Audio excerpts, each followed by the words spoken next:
E lembrar, ministra, que nós aqui queremos que a senhora dê muito certo. A senhora precisa dar certo, porque a senhora dando certo, vidas estarão sendo salvas. Então, não existe uma torcida aqui contra a senhora. Pelo contrário, nós queremos muito que esse ministério dê certo, mas a gente está vendo que tem coisa que não está dando certo lá, ministra. Ou a senhora está sendo sabotada o tempo todo por sua equipe, e às vezes eu acho que é isso mesmo. A senhora é uma boa técnica, a senhora é uma grande profissional, a senhora é uma grande cientista, mas os erros da sua pasta, eles são gritantes. Por exemplo, está chegando aqui para mim, o que aconteceu com a caderneta da criança e do adolescente que tirou o protocolo de risco psíquico para o autismo e agora só indica um QR Code? Será que sua equipe técnica tem certeza que todo brasileiro tem acesso a um celular para buscar os dados e as informações por QR Code? Por que retirou o protocolo da caderneta? Perguntas como essa: 145 mil doses de vacina vence no final de abril, vacina contra a dengue, e não tem plano B, caso a procura aumenta. O que aconteceu? Por que deixou vencer tantas doses? No mesmo sentido, ministra, milhares e milhares de remédios lá destinados ao povo Yanomami foram jogados fora. Foi encontrado remédios no lixo. O que aconteceu? Vocês não observaram a data de validade dos remédios lá que foram destinados aos povos indígenas, especialmente ao Yanomami? Outra coisa, ministra, a senhora anunciou a construção de 2 hospitais na área Yanomami. Já começou a construção dos 2 hospitais? Não serão mais 2 hospitais? Outra coisa, temos uma MP aqui, a 1209 de 2024, que está prevendo R$1 bilhão para as ações de emergências com relação ao território indígena Yanomami. Não está previsto nessa MP nenhum orçamento para a área dos hospitais. Eles não serão construídos? Serão construídos? A senhora falou de subnotificação no governo anterior, mas a gente precisa chamar a atenção que é a mesma equipe que está lá.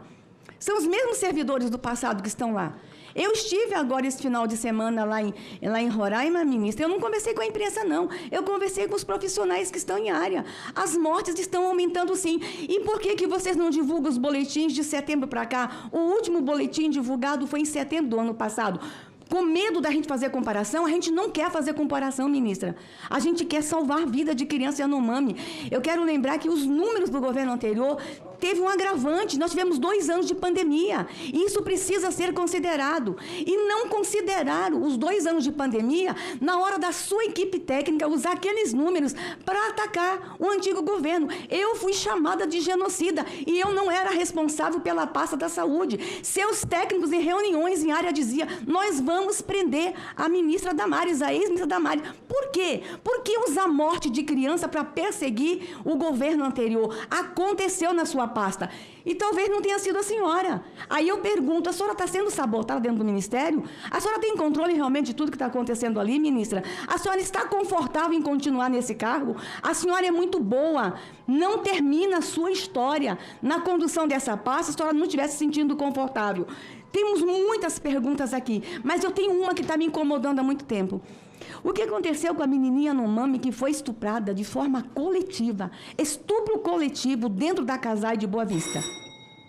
A menina é retirada da aldeia, vem para a tutela do Ministério da Saúde dentro da Casai e ela é estuprada. Estupro coletivo. Onde está essa menina? O que aconteceu? O que houve que não teve proteção para a menina sob a proteção da sua pasta, ministra?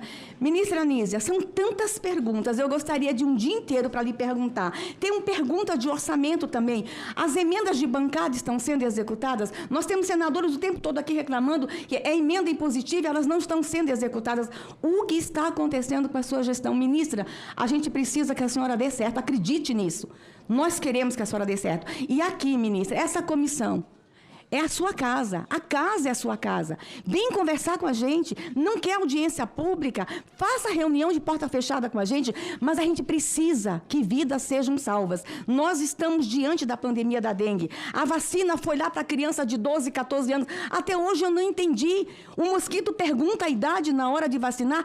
A sua equipe técnica não nos explicou por que estabeleceu uma idade tão curta, um período tão curto, 12, 14 anos. Resultado, ministra, venha mais vezes a essa casa.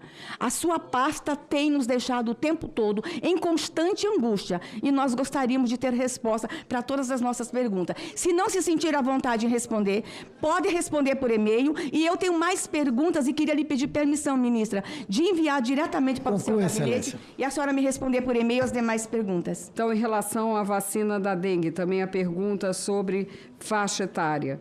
Essa faixa etária definida pelo Comitê Científico a partir da orientação da Organização Mundial de Saúde. Essa vacina não teve no Brasil registro para a população idosa, que é a população que mais agrava, né, por dengue, como sabemos, mas a vacina não foi aprovada, portanto, não pode ser usada para essa população. E aproveito para reforçar, junto aos senhores e junto à população, as outras formas de proteção para a dengue, sobretudo evitando a proliferação dos mosquitos nesse momento e tendo a atenção especial para os casos de agravamento.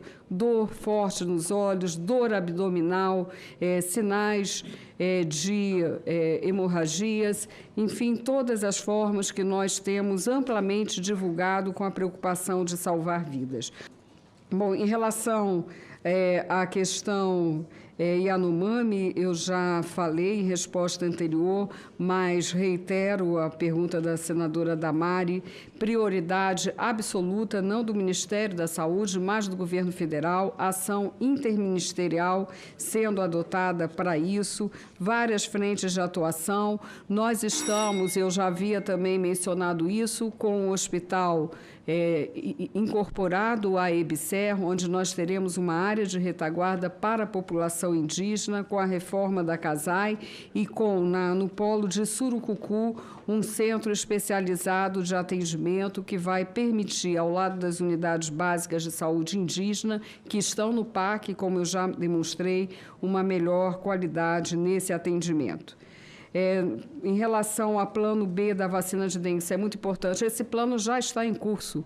Nós fizemos um elenco de municípios a partir de critérios técnicos definidos pelo Comitê Assessor do Programa de Imunização e numa pactuação com estados e municípios. Não é uma decisão isolada da ministra da Saúde, é uma decisão junto com estados e municípios através dos seus conselhos nacionais. Já estamos fazendo a redistribuição. Mas se não houvesse um negacionismo às vacinas, certamente as famílias estariam levando as suas crianças e seus jovens para serem vacinados. Esse é o ponto fundamental que eu queria colocar. Por fim, em relação à caderneta da criança, nós retomamos a caderneta da criança depois de 4 anos sem que ela fosse entregue. Hoje ela está sendo entregue à maternidade. A caderneta é um instrumento ativo. Qualquer contribuição para o seu aperfeiçoamento sempre será bem-vinda, mas ela já tem sido saudada por todas as equipes de saúde. Eu a lancei há 15 dias quase, no Instituto Fernandes Figueira, que completou 100 anos e é uma referência na saúde materno-infantil.